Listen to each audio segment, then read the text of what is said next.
I did it, I jumped, I stepped right off that cliff without a parachute. I looked over the edge and saw the view, something I could never do. And no part of me knew how, but the moment came and it had to be now. So I did it, I jumped, I stepped right off that cliff without a parachute.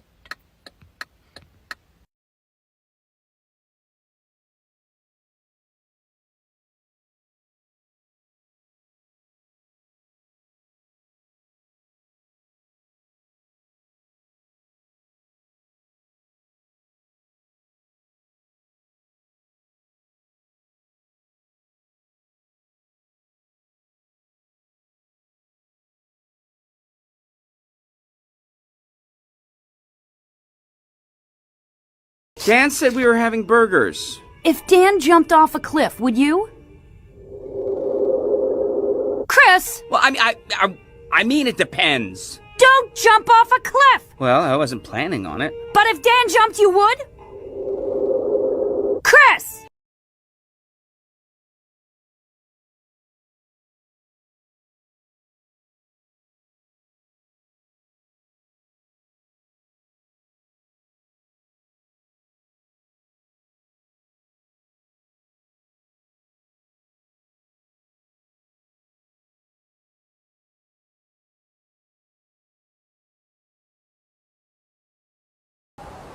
Just so we're on the same page here, you pretty much consider yourself a teacher above all else? That's right. Cool. And you wouldn't think twice about putting your life on the line to save a student? What sort of teacher would I be if I did? That's awesome. Good to know. So, I can kill you. Knew there had to be a way. What's it gonna be, Teach? You gonna swoop down to save me and get blasted in the process? Or are you gonna be the sort of teacher who lets one of your kids die? Whoa, that crap they say about your life flashing before your eyes is true. I think he's learned his lesson. 3E? The one out in the sticks? Dude, that sucks. Still, don't let anyone give you lip over it. What? I'm not the bad guy here. All I did was put a bully in his place. Little jerk had it coming. No, damn it, Akabane. Any way you slice it, you're clearly in the wrong. Are you out of your mind or just stupid? What possessed you to think attacking your class's star pupil like a mad dog was something I'd let slide? But, sir, he was... What, talking badly about the dregs? Good for you, injuring someone on principle. This young man happens to have a future. If this interferes with his exams, it's on my head. He said he'd stand by me. So much for that, I guess. Damn, I'm totally gonna die. I've been willing to turn a blind eye on account of your grades, but you've tried my patience once too often. Throw a monkey wrench into my career and all bets are off. I'm not saving you anymore. This is it? This is how it's gonna go down.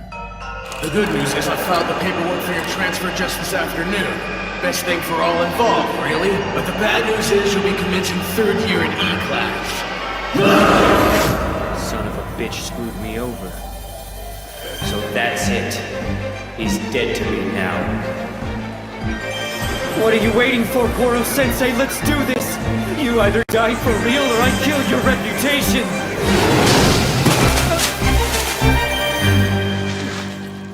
Well done.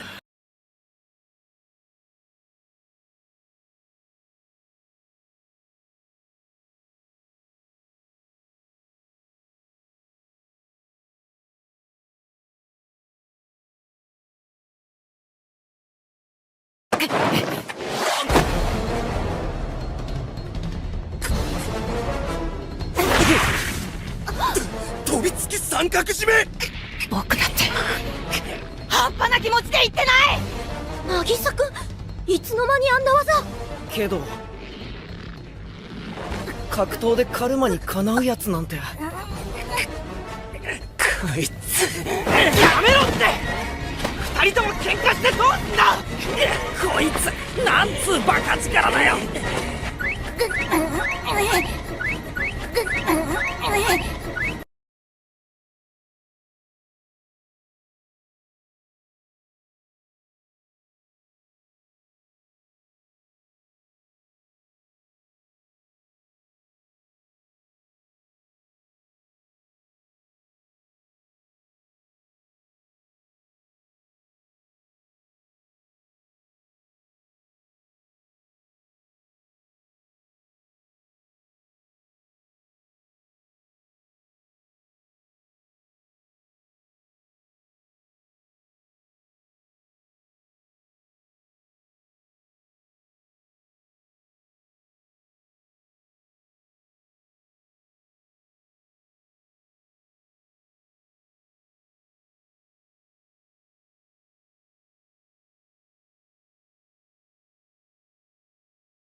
Once upon a time, there was no happily ever after.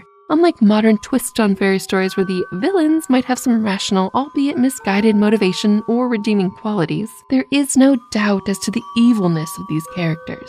They make Disney baddies positively sugar-spun in comparison. And speaking of Disney, after you see this, you'll never see this tangled hairbrushing scene without shivers ever again. So do consider this a warning.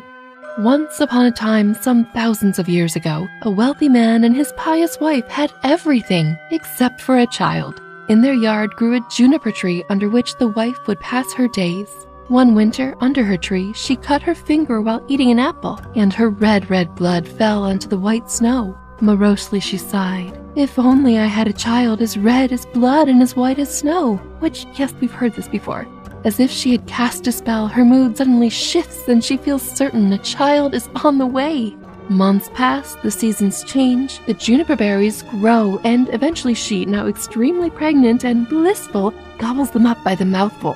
Juniper berries have been used in both medicine and in cooking, so some juniper berries are edible, some are not. She soon falls gravely ill and, sobbing, asks her husband to bury her under the juniper tree if she should die. And of course, die she does, and buried here she is, but not before bringing the most beautiful baby boy, as red as blood and as white as snow, into the world. The new father and widower mourns, but of course does eventually marry again. He and his new wife bring a baby girl into this sad story. And even though the mother loves her daughter, she only sees the snow white blood red boy as a hindrance to her daughter's inheritance. This gnaws and gnaws at her, cutting her heart to the quick. And she eventually makes this child's life torture with her heavy-handed, hands and her evil ways. It gets worse. The evil one takes her over, and this story gets very dark. One day, when the beautiful boy is at school, the sister asks her mother for an apple. Innocuous enough. The mother reaches into her heavy-lidded chest, the one with the razor-sharp iron lock, the story is very pointed and explicit about this, and pulls out an apple. "Is brother not to have one too?" the girl asks, which sparks anger in the mother at just the right or wrong moment, for she sees him walking home through her window right then. The evil one has come over her and she demands the apple back from her daughter. "You won't get an apple before your brother," she says, and presumably sends the girl away and waits for the boy to walk inside. "My son, do you want an apple?" she says to him, looking fierce and feral. "Mother, how angry you look." "Yes, give me an apple," he replies cautiously. "Come with me," she says, opening the lid of the chest. "Take out an apple for yourself." And while he was leaning over, she was again overcome, and crash! Down slams the lid and off flies the little boy's head, falling in among the red apples. Maybe I can get out of this, she thinks, a demented sense of logic flooding back. So she grabs a white scarf, props the boy's body up on a chair by the front door, places his head atop his neck, and ties it all together nicely and neatly with the scarf. Cruelly, she places an apple in his lifeless hand. The little sister enters the house to find her mother standing over a pot of boiling water, stirring slowly. "Mother, brother is sitting at the door and he looks white. I asked him to give me the apple, but he did not answer me. I'm very frightened." "Oh, poor child." "Go back to him," says the mother, "and if he will not answer you, then box his ears." The obedient daughter does as she's told, and when her brother ignores her, she hits him and knocks off his head. "Daughter, what have you done?" yells the mother, but the poor girl is screaming and crying and beyond consolation. She's scarred for life. The mother lets her own daughter believe she killed the brother, and then says that they must tell no one, and it cannot be helped now, and so cooks his body in vinegar. The psychological damage is unreal. The mother cuts him up into pieces and turns this beautiful boy into stew. Oh, and makes her daughter help every step of the way. This poor girl cannot stop crying. She thinks this is her fault. The benefit of all that crying, naturally, is that the stew needed no salt on account of all the poor girl's tears streaming into it. Small consolation. The huge tureen of stew is brought out, but before eating, father asks, "Where is my son?" The sister starts crying anew. The mother says he's off visiting family and will be gone for quite a while, but don't worry, he's well taken care of and he wanted to go. Yikes.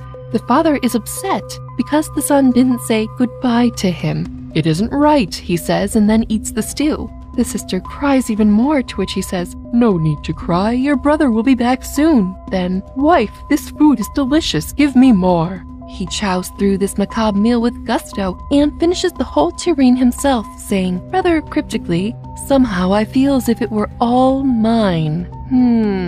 And throwing all of his own son's bones under the table as he goes. That's a whole human's worth of stew? Mother certainly knew how to make evidence, disappear. The sister cannot bear this and retrieves her nicest silken scarf to gather her brother's bones in. She brings this bony bundle to the juniper tree where she lays him to rest, sobbing tears of blood all the while, which sounds concerning. But then the tree sways like two hands clapping and a ghostly mists arise from within. Out of the center of the mist a fire blazes, and out of that flies the most magnificent bird with a voice so heartbreakingly beautiful. The silken bones have disappeared. The sister feels so inexplicably happy and reassured, like her brother rose from the dead and is now among the living again, that she went merrily into the house, sat down at the table, and ate. And I fervently hope there was something else for dinner, otherwise this is even grimmer. Before we get deeper into the dark details of this story, I want to mention the uncanny power in fairy tales of burying someone under a tree. It's not uncommon. In fact, you've probably heard one such popular tale already. In Cinderella or Ashbuttel, the original wife, Cinderella's mother, is buried either underneath the hazel tree or else one is planted atop of her gravesite. Hazel trees are said to be cloaked in power that imbue those who eat its fruit with wisdom and inspiration. Cinderella visits this often to cry, and it is here that she eventually encounters a pretty bird or magic that gives her the gorgeous dresses and shoes for the ball. Now, of course, in this story there are no extravagant dances. There's only death. Which is ironic given that juniper trees are traditionally viewed as healing or life-giving trees. But in the sense that juniper trees are regenerative and have the ability to bring things back, it fits really well with this story. The poor beautiful boy has been brought back in one form or another.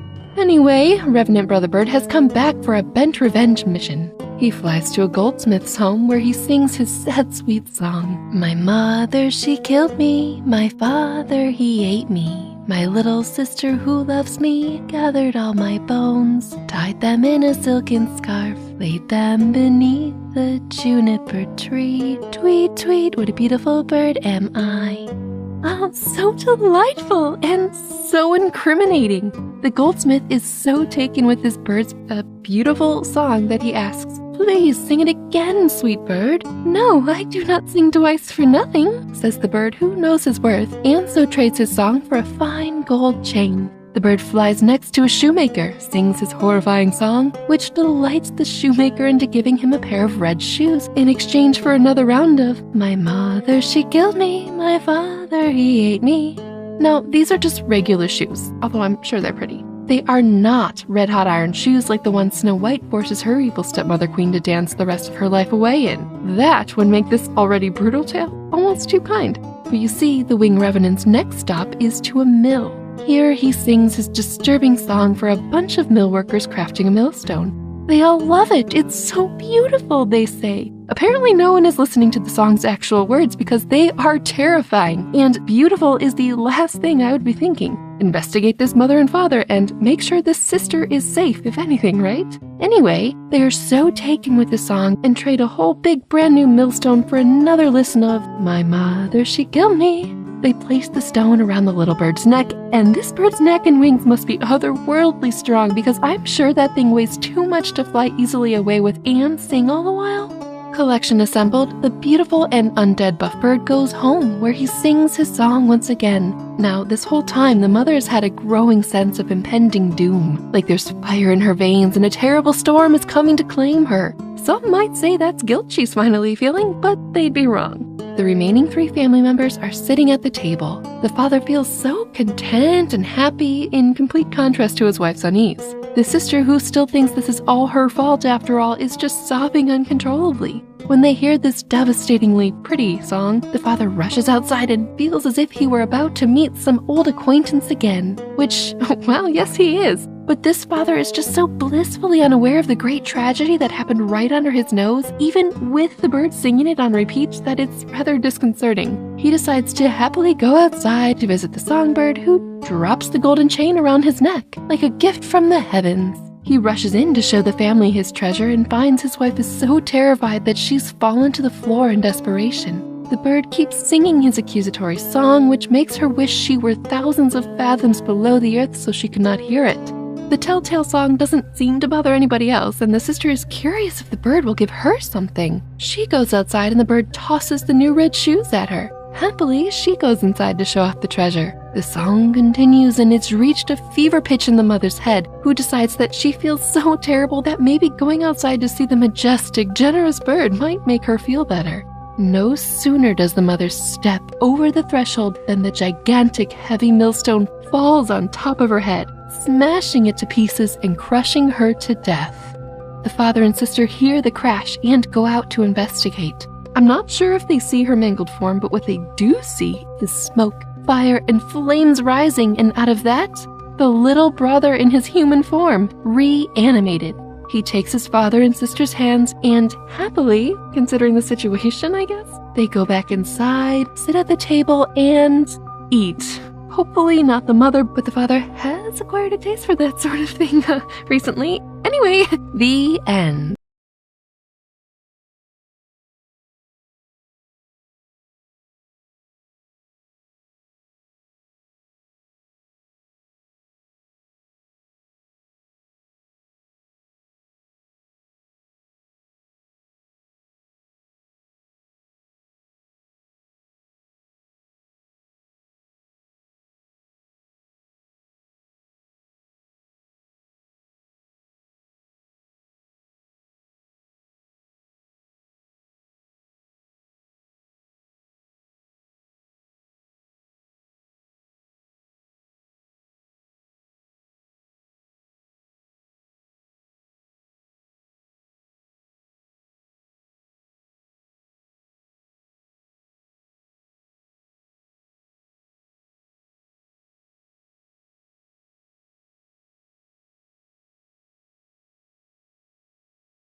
抹茶のおかわりどうぞ。ありがとうございます。イルマくん、今日のクラス発表だけど、イルマくんは特別なクラスにしといたよ。特別？ほら、イルマくん目立ちたくないって言ってたでしょ。だからおじいちゃんその願いを叶えてあげた。ありがとうございます。僕のために。いいのいいの。おはようございます、イルマ様。お友達も同じクラスにしといたからね。アブノーマルクラスだよ。アブノーマルクラス？アブノーマルクラス。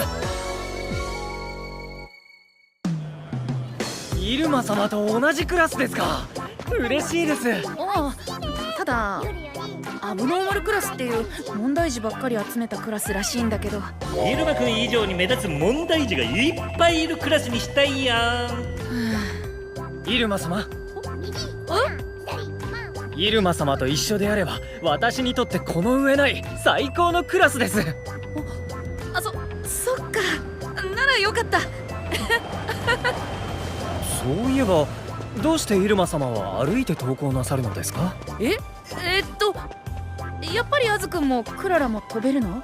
もちろんです。悪魔は皆飛ぶことができますから。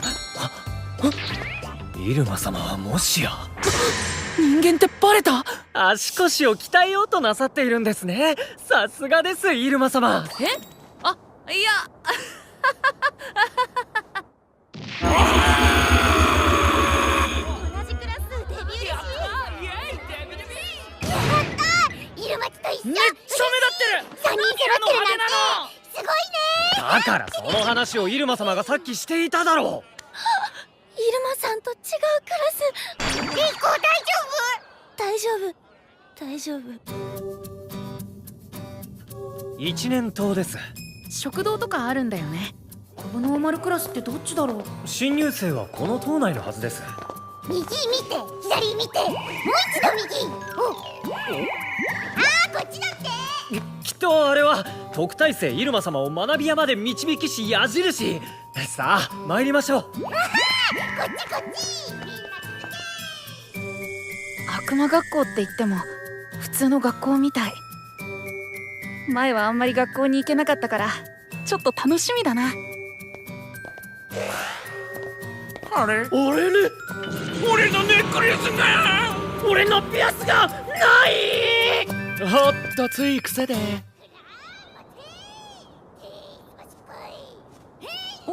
れ、外に出てしまいましたね。イルマチ、あざあず、こっちこっち。ワクワク。地下、こんなところに教室が。どこまで行くのかな。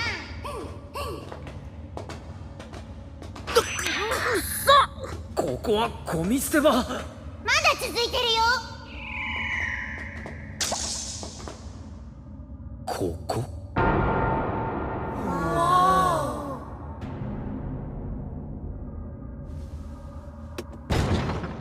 おいと。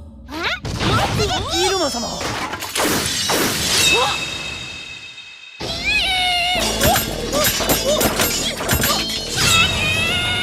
これぞ入間の圧倒的危機回避能力。入間は攻撃力こそないが危険なものを避けるのは超うまいのだ。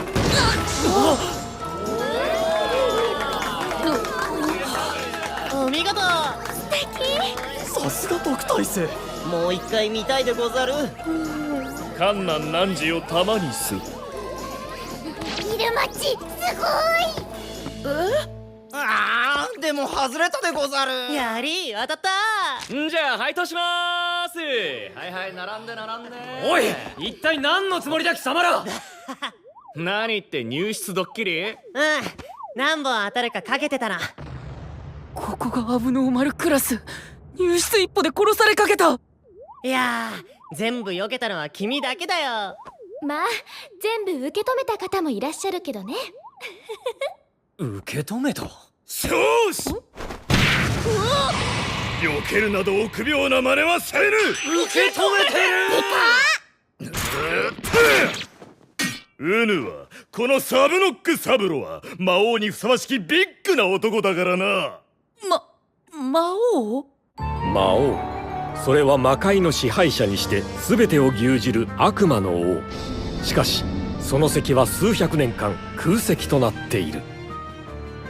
良いか特待生、先に淀となり魔王となるのはこのうぬだ。主もいずれ淀となるうぬの前にひざまずくことになるだろう。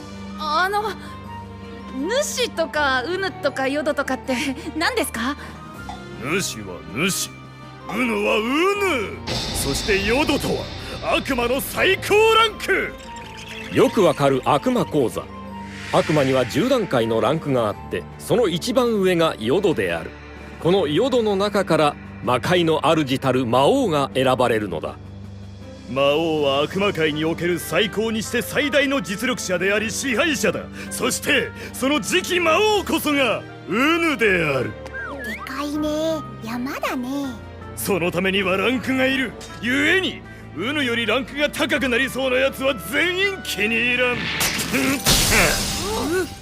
それで教師に喧嘩売ってこのクラス入りだもんね。ああ、この校内新聞の教師を倒すのがランクを高める一番の近道と思ってな。なるほど。なるほどじゃない。ヨドも知らぬとは、主はそれでも悪魔か。それ以上の無礼は慎め、サブノック。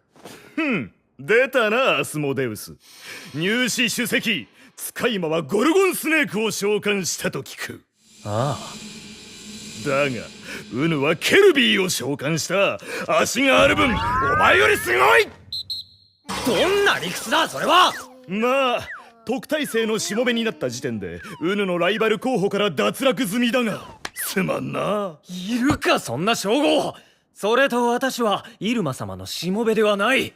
私はイルマ様のお友達だ。お友達だ。音？何のことかしら。初めて聞く言葉でござる。お友達。教えてやろう。いや、そんな大きな声で言うことでは。お友達とは共に時を過ごし苦楽を分かち、そしてその方のためならば命を落とす血の契約なのだ。すごい脚色されてる。その雑。そして聞いてる。祝に外まで丸聞こえだ。もっと祝にできんのか。ホルエゴ先あ、エギー先生が担任なの？おかげさまでな。昨日誰かのせいで濡れ衣で捕まり、不在の間に貴様らの担任を押し付けられたのだ。先生の顔が見られない。出席を取る。アガレス・ピケロ、アスモデウス・アリス、はアロケル・シュナイダー、我考える足。アンドロ・エム・ジャズ、はーい。イクス・エリザベッタ、はーい。ワラク・クララ。エギー先生。その呼び方はやめろ。カイム・カムイ、カイム・カムイいないのか。ガープ・ゴエモン、いるでござる。クロケル・ケロリ、はい。シャックス・リード、はい。サブノック・サブロ、プルソン・ソイ。で、イルマ、それでは授業を始める。全員外へ出ろ。この問題児アホども。これから貴様らのランクを決定する。ランクを？最初の授業は谷奥の旗までの競争だ。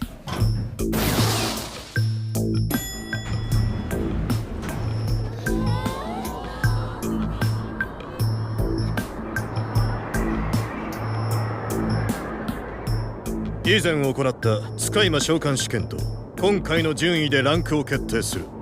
ゴールはこの先ずっと行った霧がかかる谷に囲まれた断崖絶壁で旗のあるところだ。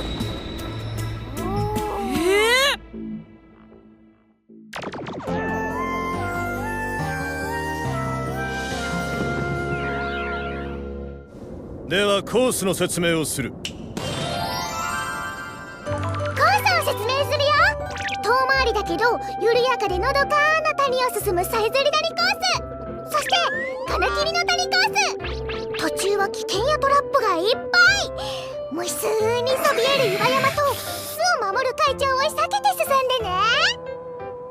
金切りの谷コースの方が距離は短いですが、かなり危険が伴いますね。さあみんなもレッツゴー。嫌いなんだ。やはり嫌いでござるか、あの可愛いやつ。概要は以上だ。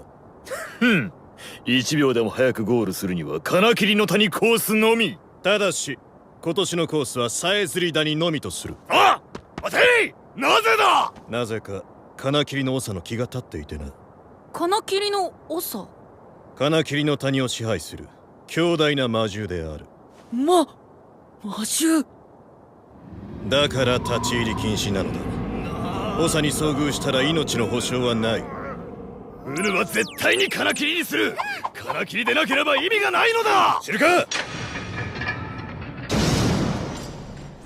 総員準備。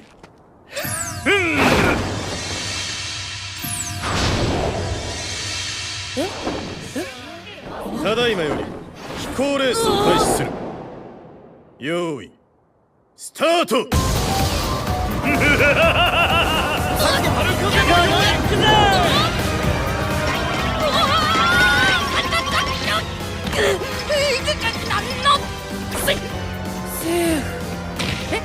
早く行け。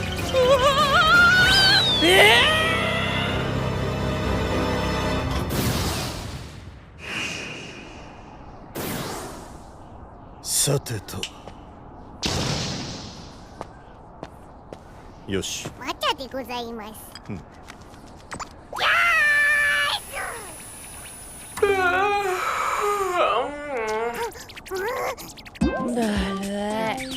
あ、ボス戦前にセーブ忘れた。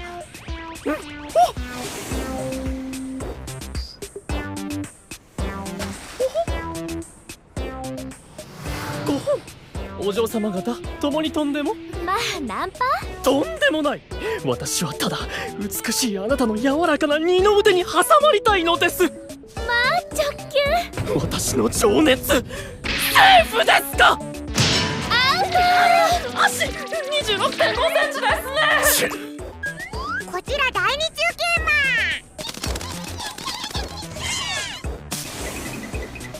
なあ、会長の卵って高く売れるんかね。ゆで卵なら8分、味は塩一択。アホばっかりだ。マシなやつはいないのか。こちら第三中継まだ誰も。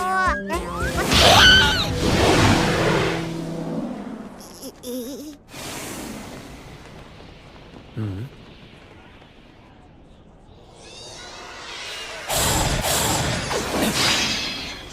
避けて通るわけにもいかぬようだな。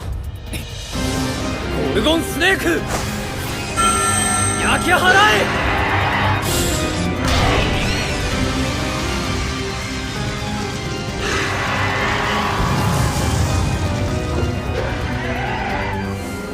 え。よくやった。すごい。もう一度貴様、いつの間に。スタートの時にね乗ってた。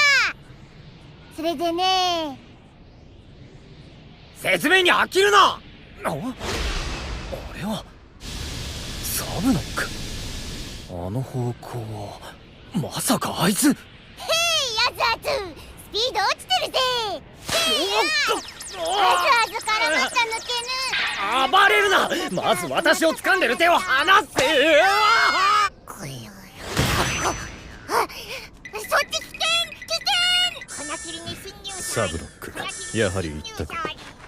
年に一人はいるのだ、こういうバカが。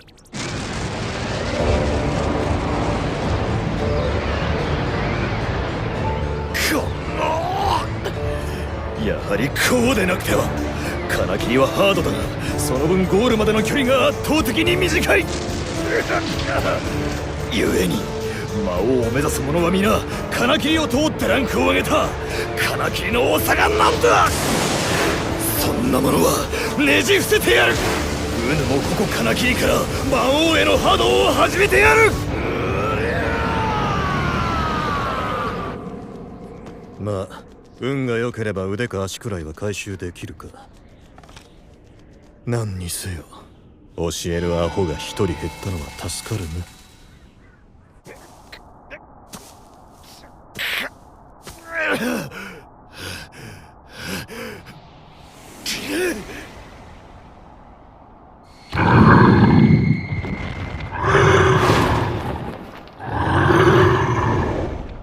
そういえばスタートから出遅れたもう一人のアホはどこへ行ったのだ。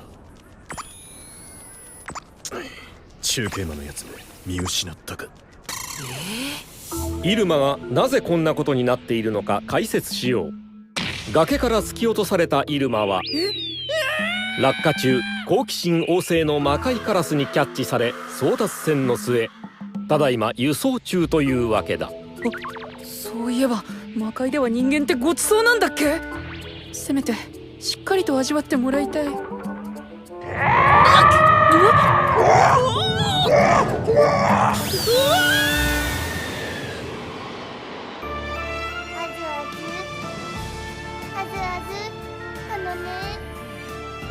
ずあず、今までありがとう。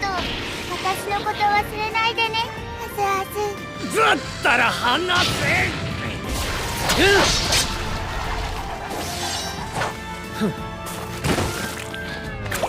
ただいま、あずあず。イルマ様がまだいらっしゃらない。お迎えに行った方が。それがイルマ様のおっしゃるお友達というものでは。いや、イルマ様ならすでにゴールされていてもおかしくない。私がもたついている間に先に行かれたか。もしくはサブノックと同じように金切りから向かったのかも。さあ気を取り直して、アズアズレッツゴー。乗るな。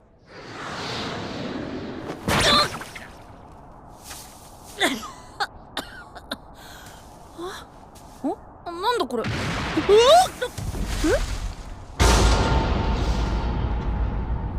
終了。食べられる。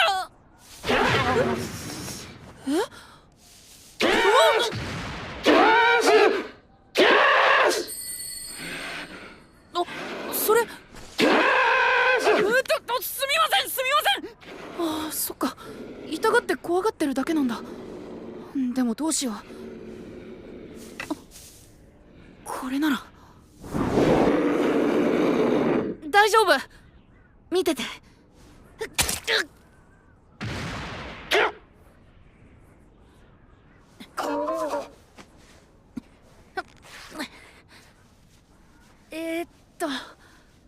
これをね、君にやってあげたいんだけど、ダメかな？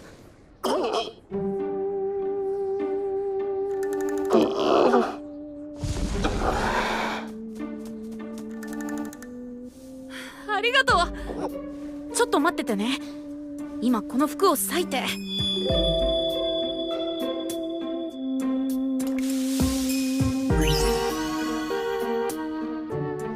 治った。なんで？すごい。ほんと治ってる。魔界での人間ってこういう能力を持つのか。でも血だけでこれって人間で思ったよりずっと貴重なんじゃ。よかったね。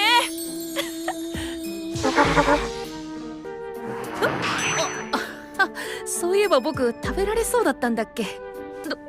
どうせなら人思いに。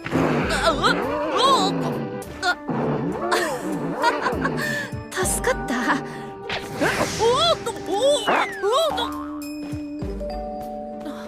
乗せてくれるの？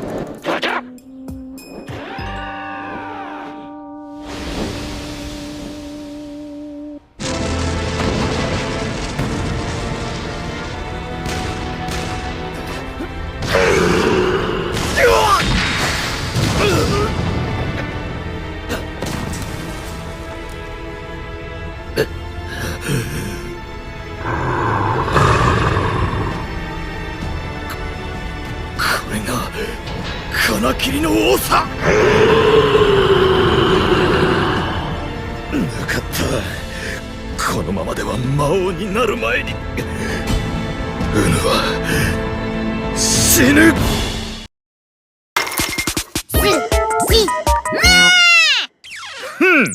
ウヌが必ず魔王の座を。